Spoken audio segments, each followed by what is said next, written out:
Guys, good morning, good morning. Ayan, happy Saturday today. Pupunta na kami ni Tirso ng Manila, guys, para sunduin si Ma'am Pibilab, si Mamang at si Ma'am Cathy. Kasi po darating sila ng Sunday ng gabi. So, kailangan namin pumunta ngayon doon mga babayan para si Tirso makapag-rest ng konti kasi pagdating nila, diretso na po kami ulit ng Abra. So guys, abangan niyo po yung pagbabalik ni Ma'am TV Lab dito sa Abra. So excited na rin po yung mga Marias guys sa pagbabalik ni Ma'am TV Lab. Lalo na si Dali kasi first time niyang ma-meet si Ma'am. Sabi niya sa akin sa wakas, makikita ko na siya ng personal at makakausap ko na siya ng personal. Sabi ni Dali sa akin kahapon, kaya ayan, excited na yung bata. So, mga babayan, regards po sa inyo lahat at mag-iingat kayo. Dito sa Abra guys, medyo makulimlim at 2 araw na siyang naulan dahil meron po kami ditong habagat. So, non-stop yung ulan. Pero ngayon, medyo okay na, humupa na po yung ulan. Thanks God para safe yung biyahe. So, abangan niyo po guys yung pag-travel namin ni Tirso papunta ng Maynila. So, papakita ko po sa inyo mamaya-maya konti. At mag-ingat po kayo. Ma'am Lara Foister, Sir Nick, Uncle Nick, hello, kumusta? Kumusta rin po si Luna po? Yan, si Ma'am Judy Baltasar, hello. At kay Ma'am Elizabeth Makua, thank you so much, Ma'am. Ingat po kayo palagi. Season po, mga babayan. Thank you so much. So yan guys, so ito pala yung paligid namin po. Yan, green na green.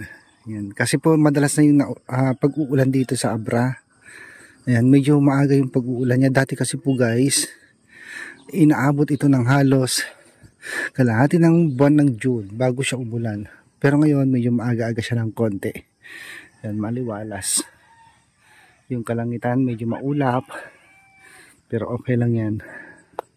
So, antayin ko na lang si Tirso. At pupunta na kami ng Manila para sunduin sila Ma'am Pibilab, si Mamang at si Ma'am Cathy.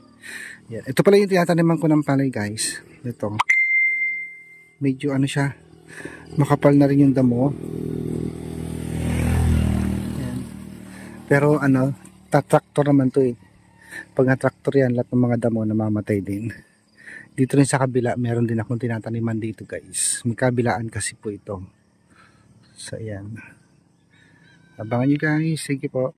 So yan mga kababayan, palabas na kami ng Abra. Maga kami umalis ni Tirso, alas 6 ng umaga. So ito na yung lagusan palabas at papasok ng Abra guys. Tangadan Tunnel kung tawagin nila. So yan, travel tayo at mamaya papakita ko po sa inyo yung ibang daanan namin. Yung mga ibang madadaanan namin ni Tirso. So ito yung Tangadan po. Yan, madilim. Yan. So abangan nyo guys.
So yan guys, dito na kami sa Narbacan.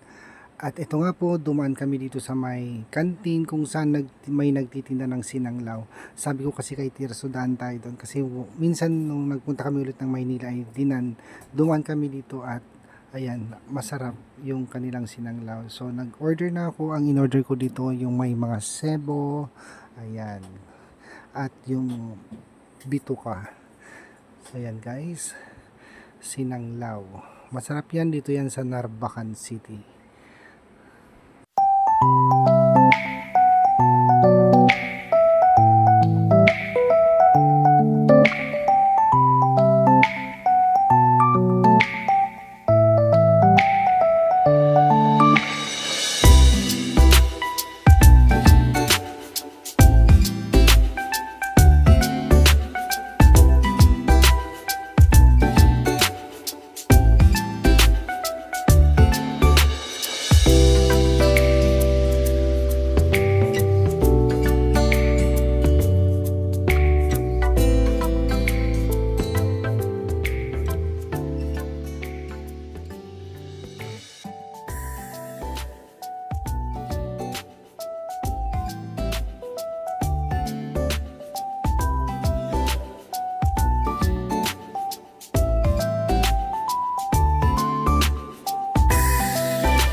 So ayan guys, after ng mahabang biyahe na nakarating kami ng lunchtime dito sa may Tarlac. So mag-lunch muna kami ni Tirso, then biyahe ulit kami papunta ng Maynila guys after namin mag-lunch. So ayan guys, dito na ako sa Santa Ana at ito na, nakarating na ako sa bahay ng kapatid ko. Ayan, at yung pamangkin ko. Thank you. So, hey guys, good afternoon. So, dito na kami sa guys. Nandito na ako sa Santa Ana, sa bahay ng kapatid ko. Ito, yung pamangkin ko, si John Paul, yung kapatid. Sinundo nila ako kanina dun sa labasan. Si Tirso naman guys, pumunta na siya ng Alabang. So, dito ako mag-overnight. Magkikita na lang kami sa airport pag dumating si Ma'am Pilihan. So, abangan nyo guys ang pagdating ni Ma'am Pilihan bukas Sunday ng gabi. Bye.